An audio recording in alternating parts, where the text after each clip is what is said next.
This is the plaintiff, Oleg Skaken. He says he bought a sleeper sofa, and the defendant and his guys damaged his wood floors when they delivered it. He just spent $16,000 finishing those floors. They scratched them up because they were careless, and he's suing for the $1,172.88 he needs to fix them back up.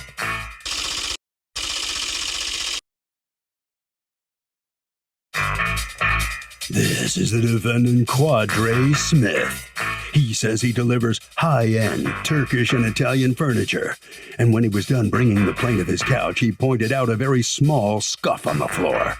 When he said he'd fix it, even though he doesn't think his men did it, the guy refused and said he wanted a big, expensive company to do it. And here they are. He's accused of a hardwood floor hiccup.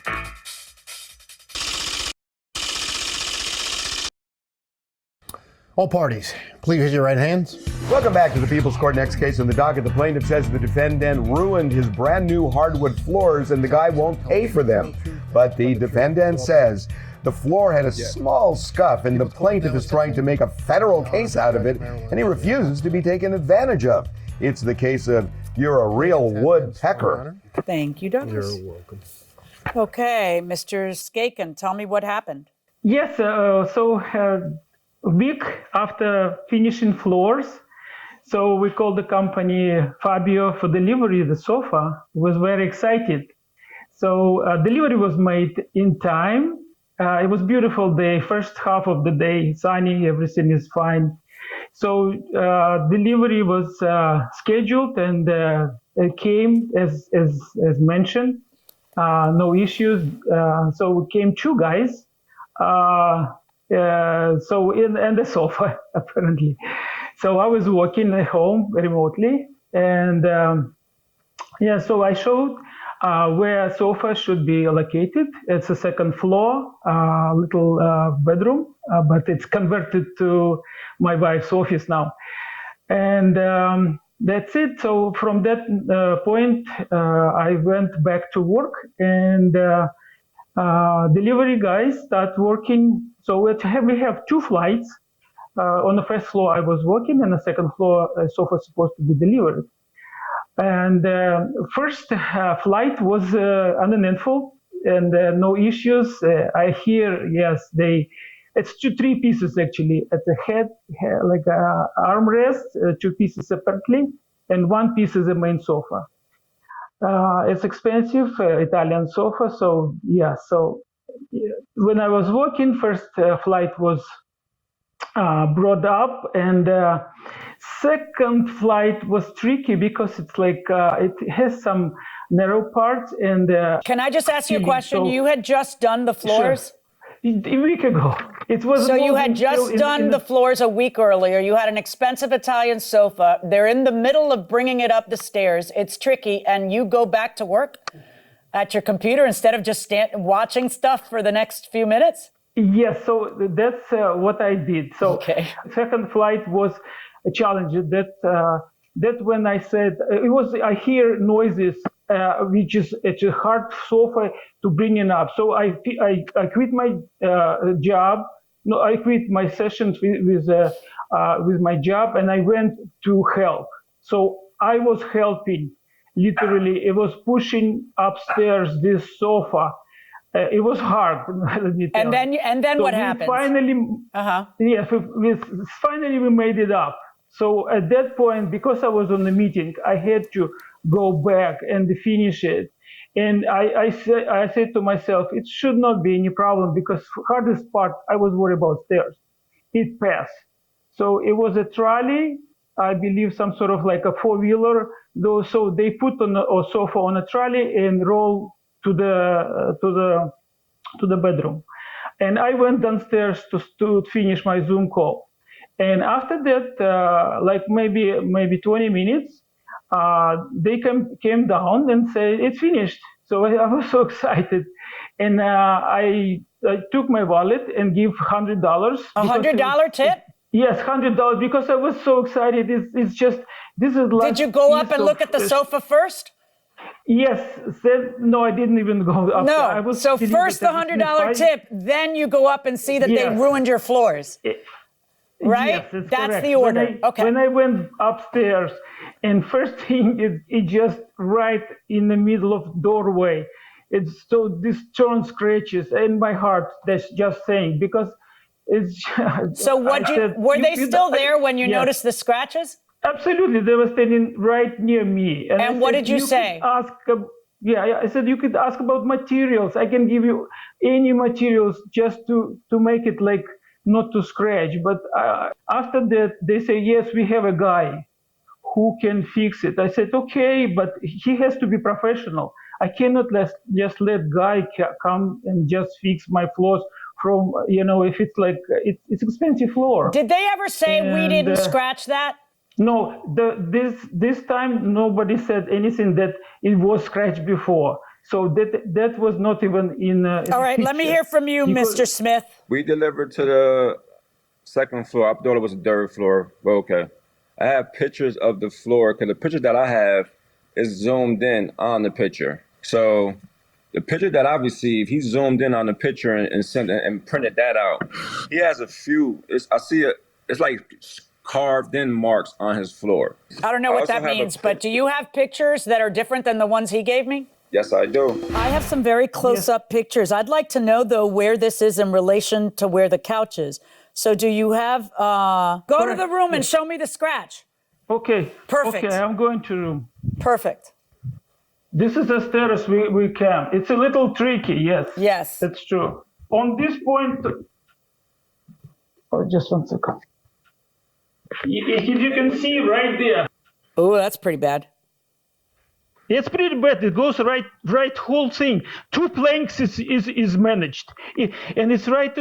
It's right. Is this ceramic or hardwood? It's in the front face. Is it ceramic or hardwood?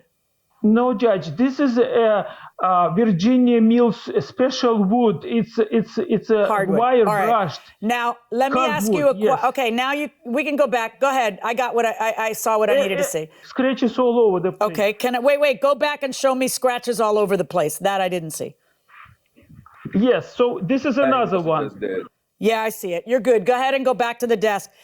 All right, I got your pictures, Mr. Smith, and let's look at your pictures. Not to mention the sofa bed was protected, wrapped up.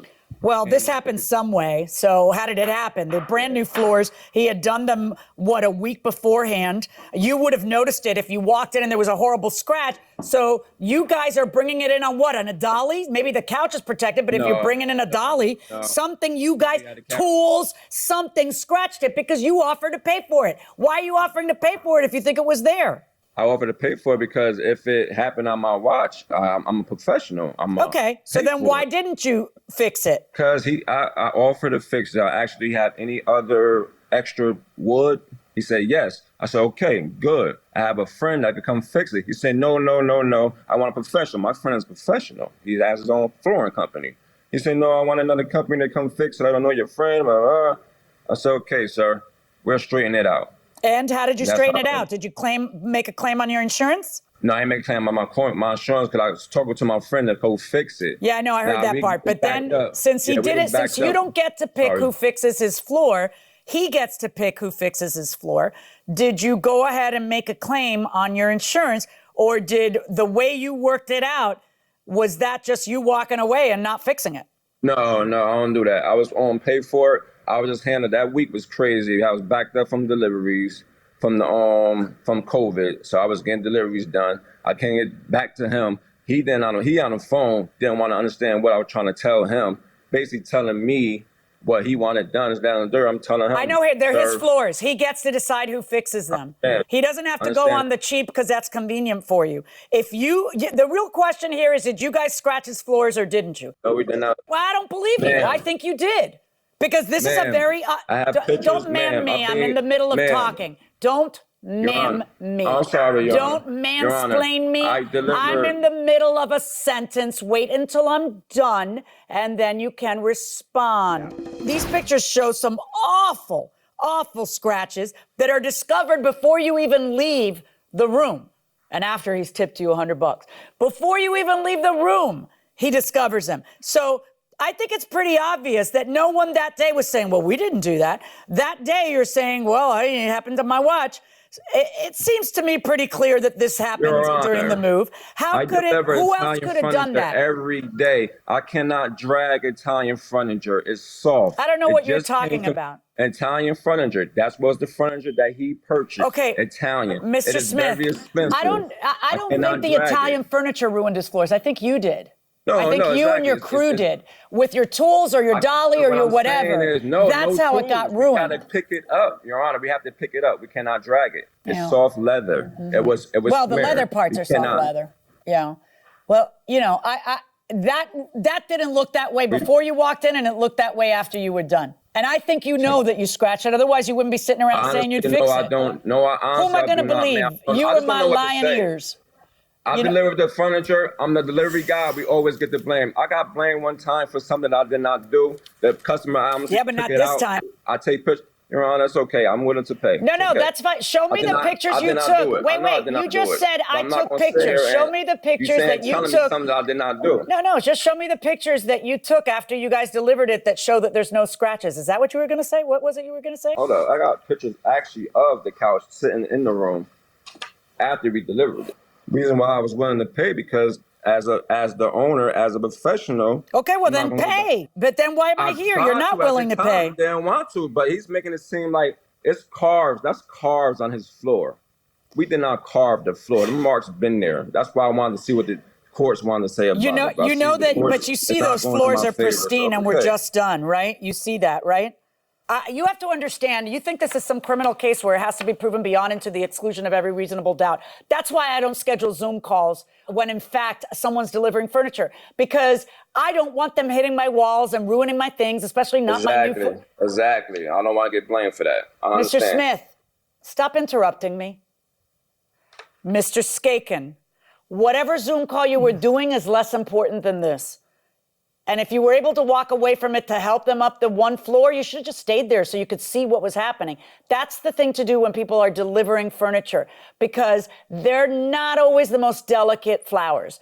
And it's your house, and you take a lot of good care of it. So you should be there to make sure they don't do what they did in this case, okay? You should be there. That doesn't mean that it didn't happen, Mr. Smith, because for me to believe that that was there is beyond the comprehension of anyone who's listened for 1 minute to Mr. Skaken. He is very, very meticulous, okay? Those floors were just done. He was very, very careful. He has this beautiful Italian piece. He's so happy. Everything is pristine. Everything is perfect. And then what happens? He turns his back for a minute. He walks up there. He's so nice. He tips you before looking at the job, which is crazy, Mr. Skaken. And then he walks up and says, oh my God, look at what happened. Look at what happened. And then he sees the scratch floors. And your reaction, Mr. Smith, is, oh, I'll pay for it. But now when we're in court, oh, wait, I'll pay for it if I can fix it on the sly and cheap with my friend Harry, but not if you have a professional do it. So I find that you did do the damage, and I'm ruling in the favor of Mr. Skakem and the amount of the repair estimate. He's entitled to have it repaired by whomever he wants to have it repaired by. $1,172.88. Verdict for the plaintiff. Sure. Well, both parties got chewed out by the judge this time. First, the defendant, of course, for scratching the floors, which he knows he did, and the plaintiff for having a Zoom call when furniture's being delivered. I don't know, Mr. Skaken, how do you feel about this? You are going to get your money, but you did get chewed out a little bit by the judge as well. What are you thinking?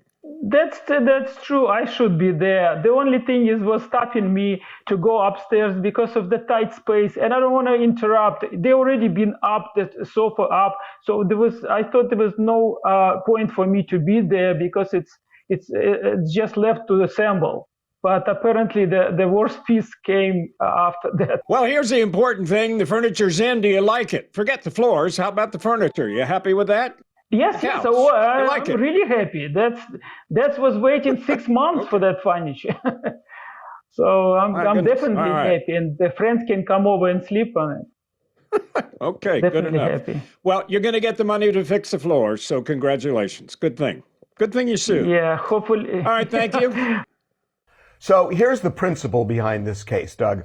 If you have a situation where the movers, I'm just going to give you an amount. Say the mover charges $5,000 to do the various furniture moving. And let's say in the process, the floors are damaged. And if it costs, say, $8,000, the question, would the furniture mover have to pay more than the actual job cost? The answer is yes. If the furniture mover was negligent and the job costs more than the furniture mover was supposed to make in the first place, it is tough for the furniture mover. He is going to have to not only give up the money he was owed, but pay the difference. I know Judge Milian's husband, John, is a judge, and he has a brother who's a doctor. What does the other brother do? The other brother, That's the successful one. Right, the one who is successful, made money, and says he's the only one with it who has an honest job. He taunts us because we're a lawyer, judge, and doctor. He is a businessman. He runs a small business, actually, and is a franchisor of Dairy Queens in the state of New Jersey, which I don't understand. I always have to pay full price when I go to Dairy Queen. I haven't really gotten a lot of perks out of that. But he actually is, he says he's the hardest worker. He's made something of himself, right. as opposed to you and your other brother. He's had to actually balance the books between what's coming in and what's going out, which I really haven't had to do because of the nature of the work I've done. And, well, you haven't had to do because your wife does all of that. Yeah, kind of. Yeah. A little bit.